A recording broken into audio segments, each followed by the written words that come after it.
So if you have a laptop and want to run triple monitors, you know the challenge. And if you have a ton of peripherals or MIDI controllers, webcams, all of that, and want to connect all of them, you also know the challenge with that. So most docking stations either don't support it, require expensive Thunderbolt connections, or just don't work well with Mac and Windows. And this docking station might fix those issues. So let's go over the iVANKY FusionDock Pro 2. I'm going to cover all the key features, show you how the setup works, and then talk about who this is actually for, all to help you make a better informed buying decision for your docking station. So first off, what is this? This is a 20-in-1 docking station that supports triple 4K at 60 Hz displays. So it works with both Mac and Windows laptops, including the M series MacBooks. And it uses DisplayLink technology, which means you'll need to install a driver. But that's also what allows it to push 3 external monitors from laptops that normally can't do this natively. So let's do an unboxing of this and have a look at the docking station. All right. It's a pretty big box.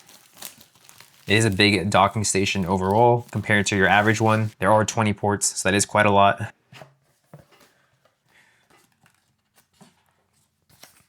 All right.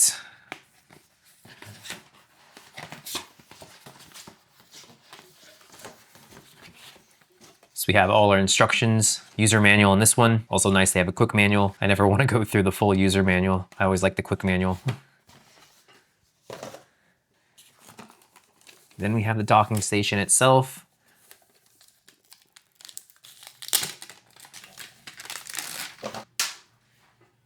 And this is nice. A really sleek look, premium feel. Feels sturdy, heavy, don't feel like you're gonna break it. Love the color that it has on it. We have the bottom of it, the little pad, so we can stand it up on our desk. Of course, here's the front. I'm gonna go over all the ports in a minute here. Just wanna give you a brief overview of what's in the box. So then we have our cable that'll connect the docking station to your laptop. Or this is, sorry, the power cable. This will go to the power brick. Here's the power brick. So it's nice and organized in the box, which I like. Sometimes things can be all over the place. So we have this thick power brick, and that's common with docking stations that also charge your laptop and that have a ton of ports. There's always a big power brick that you need. So this is really standard for what you get for docking stations of this quality and this just functionality. And then finally the cable.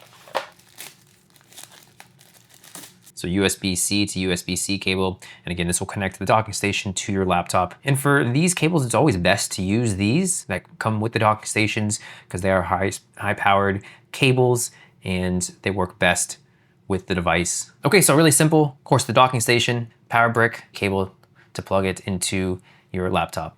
Okay, so the main reason you get this dock is for the triple monitor support. So all 3 display outputs support 4K at 60 Hz refresh rate, which is really nice for productivity setups where you need, you just need the real estate. So you can see all the HDMI ports. We have 3 up top, then we have 2 display ports down here.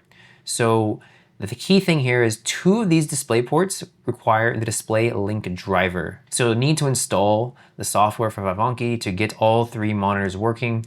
So it's not fully plug and play, but with most docking stations, you're always gonna need a DisplayLink driver. And it's a really simple setup. You just download the driver and that's it. And then the 3rd port runs natively through your laptop's graphics card. Also important to note, so we can see we have actually 5 different ports to plug in 5 different screens. However, we can't do that. For these 2, DP1, DP2, HDMI1, HDMI2, we can only use one of these. So you could have the combination of 2 HDMIs right here, or 2 display ports, or 1 HDMI and 1 display port. You can't use all 4. So that gives you the 3 displays, 1, 2, and then 3 right here. Okay, so let's go over the 20 ports. So the port variety here is pretty comprehensive. So, okay, on the front here, you get 2 USB-Cs, one 10 gigabytes a second, one 5 gigabytes per second, and then 3 USB-As, 5 gigabytes per second, and the microSD TF card reader. And then we also have the 3.5 millimeter audio jack as well on the front. And then of course the power button. So let me put these speeds into context because the numbers can be a little confusing. So those 10 gigabytes per second ports, that's about 1000 megabytes per second in real world use. So if you're connecting an external NVMe SSD for video editing or large file transfers, those are the ports you'll want. And you'll actually hit the drive's speed limit, not the ports. And the 5 gigabytes per second ports give you around 350 to 500 megabytes per second. And that's more than enough for external hard drives, which max out around 150 to 200 megabytes per second anyways. And it's also plenty for webcams and microphones. And here's something that people don't realize: a 1080p webcam at 30 frames per second only uses about 2 to 3 megabytes per second. And a USB microphone uses less than 1 megabyte per second on average. So even those 480 megapixel USB 2.0 ports, the ones right on the back here, these are 480 gigabytes per second USBA 2.0. These ports have way more bandwidth than any webcam or mic actually needs. So you could connect your webcam, your mic, your keyboard, and your mouse to the slower ports and still have bandwidth to spare. So for a typical desk setup, external SSD goes in a 10 gigabytes per second port. Webcam and mic can go anywhere, even the 480 megabytes per second ports, and keyboards and mice work fine on any port. So compared to other docking stations in this price range, having both the 10 gigabytes per second and 5 gigabytes per second options is actually pretty good. So some cheaper docking stations only give you 5 gigabytes per second access on all the ports. So the mix here lets you prioritize your high-speed storage while leaving plenty of ports for basically anything else. Okay, then on the back here, the 2.5 gigabytes per second Ethernet. So this is actually faster than the standard 1 gigabyte per second you find on most docks and laptops. So meaning you get 2.5x faster than standard gigabit connections. So if you're doing large file transfers or working with network storage, this makes a real difference here. So most docks just, again, give you that gigabit.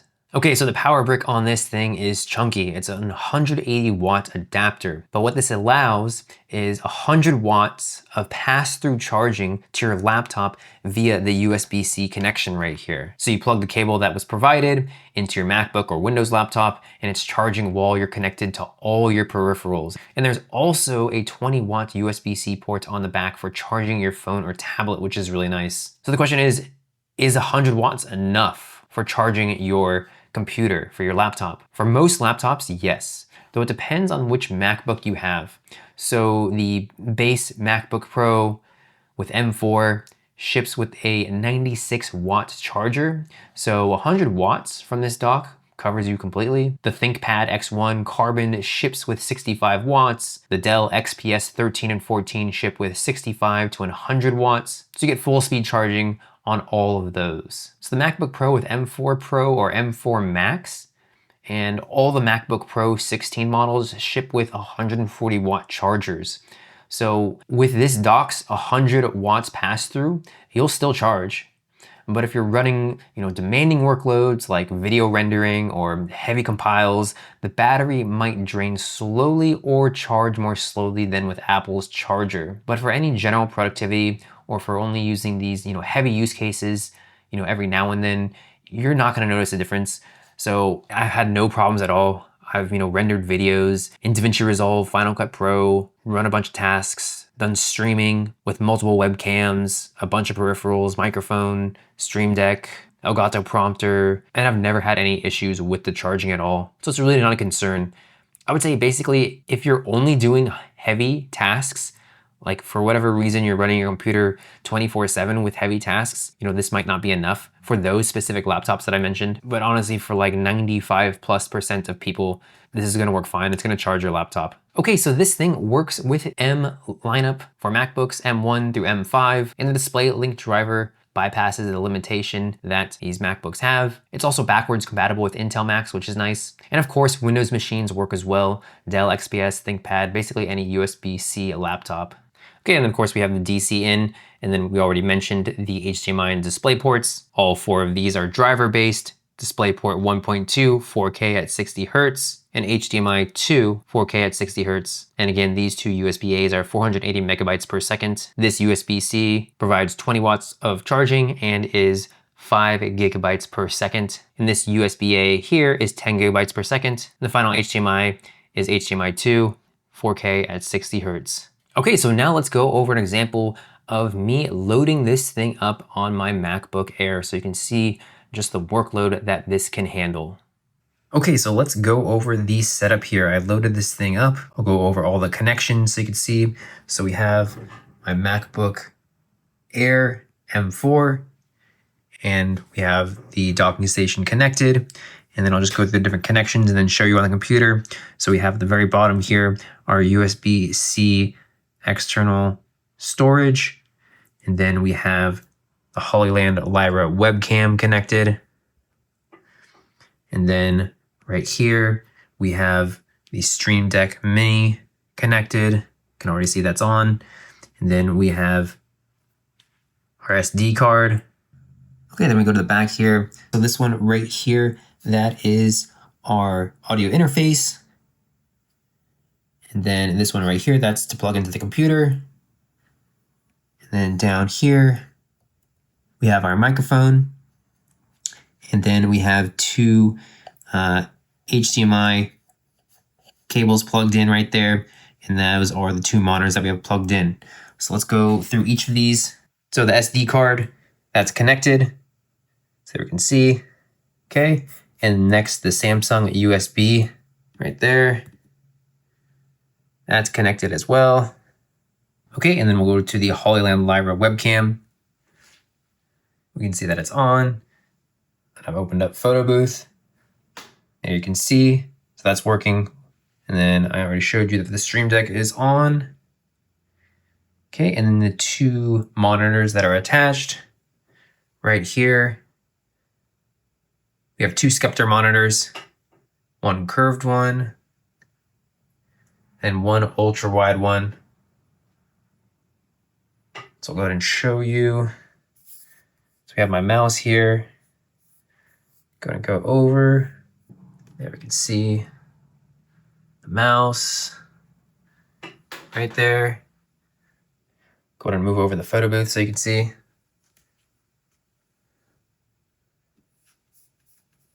There, then move it over to the next one. Okay, and then the sound, to show you the microphone. The blue Yeti microphone is attached in the back of the docking station. There it is. We can see that it's working, the input level. Input level is good. And then we also have the Scarlett USB that's set to the output. Go ahead and play some copyright-free music for just a second. And I have my monitor attached so you can see.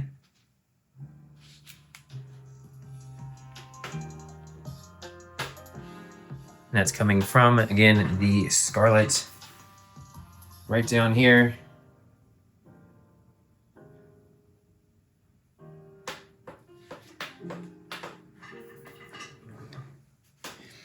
So you can see this could handle a very big workload. I have my two monitors, a 4K webcam, Stream Deck Mini, SD card attached, the two monitors, a microphone, and as well as the Samsung USB drive down here, and then the audio interface. So everything's working well. So you can see this docking station is an absolute workhorse. Okay, so let me talk about what I like about this and what could be improved. So what I like, the triple 4K monitors from a single USB-C connection. That's the main draw here. Also, the port selection is really comprehensive. Again, 20 different ports on this thing. I mean, I can't imagine a setup where you have more. So this is gonna cover a lot of different setups. So you're basically going to be able to connect any peripheral you need. Also, the build quality is really nice. It's the metal construction. It has the 2.5 gigabytes per second Ethernet. It's faster than most docking stations. And the single cable setup is really convenient, and it works across Mac and Windows, Intel and Apple Silicon. So this is compatible with many laptops and is a complete solution. And that can be improved with most all docking stations is the DisplayLink driver that is required. So you will need to download the DisplayLink driver if you want to use all the monitors on this docking station. Also, DisplayLink in general can have some quirks on Mac. I've personally had problems in the past with DisplayLink with other docking stations. So just some weird things like window dragging issues or the zoom level resetting. You know, it's not a deal breaker, but it can be annoying sometimes. But again, this is for pretty much all docking stations. You know, having DisplayLink, you'll need DisplayLink. It's just something to keep in mind that you do have to use DisplayLink and you have to deal with it. So really the cons aren't native to this docking station. Okay, so who is this for? really laptop users who need triple monitors, of course. And if you've got a MacBook, especially an M series, and you want 3 external displays, this is one of the more affordable ways to do it. Most solutions are either expensive Thunderbolt docks or just don't work that well. This is also good for remote workers who want a clean desk setup. One cable plugs into your laptop and you're connected to everything: monitors, keyboards, your mouse, webcam, Ethernet. And when you need to take your laptop somewhere, you just unplug one cable and go. This is also great for anyone who just needs to connect a lot of peripherals. Again, 3 on the back here, 2 USB-A, 1 USB-C. On the front, 3 USB-A, 2 USB-C. That's a lot of peripherals you can connect. So who this is not for, so if you're doing professional video editing and need the fastest SD card reader possible, the 104 megabytes a second might feel a little limiting on this.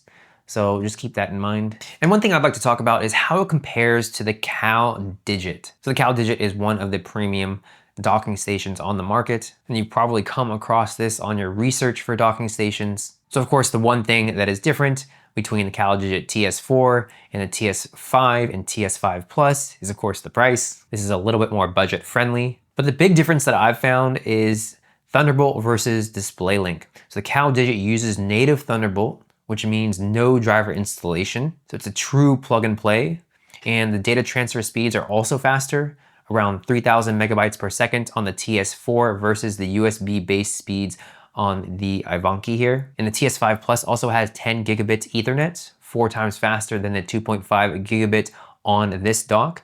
And it also has 140 watts of power delivery instead of the 100 watts. So, but here's the catch. The 𝗕𝗘𝗘𝗧𝗦 TS4 only supports dual 4K displays on M series MacBooks, not triple. So the iVANKY's DisplayLink driver is exactly what lets it bypass Apple's display limitations and allows you to push these 3 monitors. So if triple 4K is your main requirement and you're on the MacBook, the 𝗕𝗘𝗘𝗧𝗦 doesn't actually do what you need, at least not without adding a DisplayLink as well. So it comes down to this 𝗕𝗘𝗘𝗧𝗦 for faster raw performance. For the most part, no drivers. Again, depending on how many monitors you have.